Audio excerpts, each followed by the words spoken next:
Hey guys, Jasper here from the Uberclockers, and welcome to our $400, like, really tight budget gaming PC that should run your favorite games, not necessarily at great settings, but it'll be able to run the latest games with the settings, turned down, and it will either match or outperform quote-unquote next-gen consoles in terms of performance.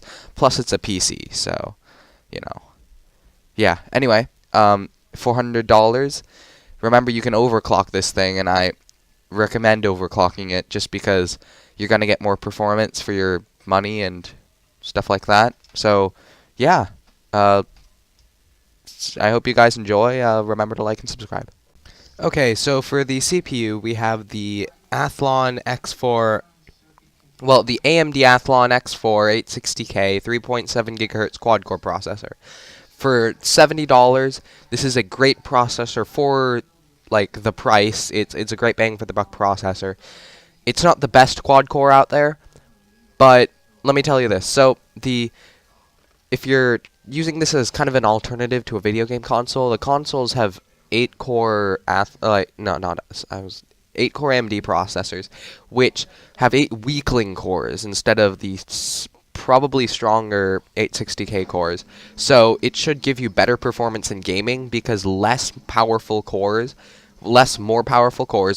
generally are better than more weakling cores.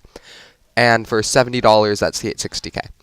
Alright, so yeah, let's move on to the CPU cooler. So for the reference cooler. No, it's the aftermarket cooler. This is the Cooler Master Hyper 212 Evo, 82.9 cubic feet per minute, sleeve bearing CPU cooler. You probably heard of this thing. It's a beast of a air cooler. I don't personally have one. I'm actually ordering an H80i GT soon for my CPU, but I've heard great things about this cooler, and so I included that in this build. It's only about $23, and apparently it's a beast of a cooler. It's got great reviews. So yeah, let's move on to the motherboard. Alright, so for the motherboard, we have the Gigabyte GA F2A7 8M-HD2 Micro ATX FM2 Plus motherboard. So for $37, basically, it's a motherboard, and it won't really do much more than a motherboard's meant to do. So, basically, enough said.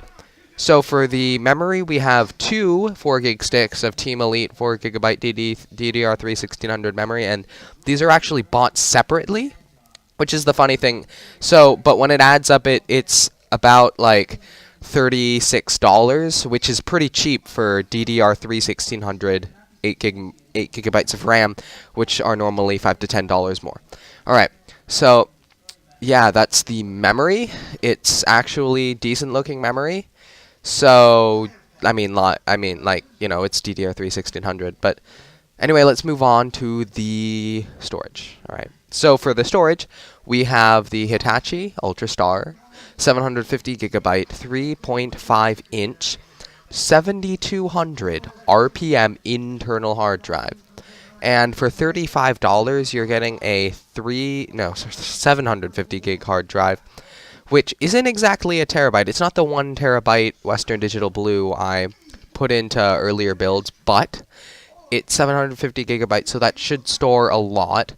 And also, it's a 7200 RPM hard drive, although it only has 32 megs of cache as opposed to the Western Digital's 64 megs of cache, so it should perform slightly worse.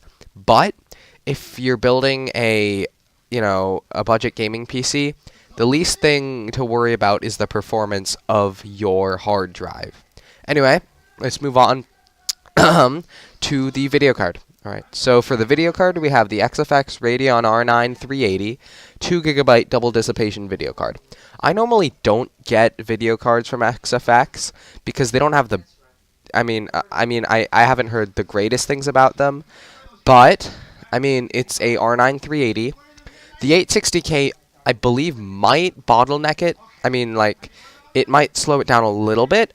But if you overclock the 860K, which is what you're kind of meant to do in this build with the Hyper 212 Evo, then you'll probably be fine. You won't see any performance drops, and it's a beast of a graphics card, the R9 380.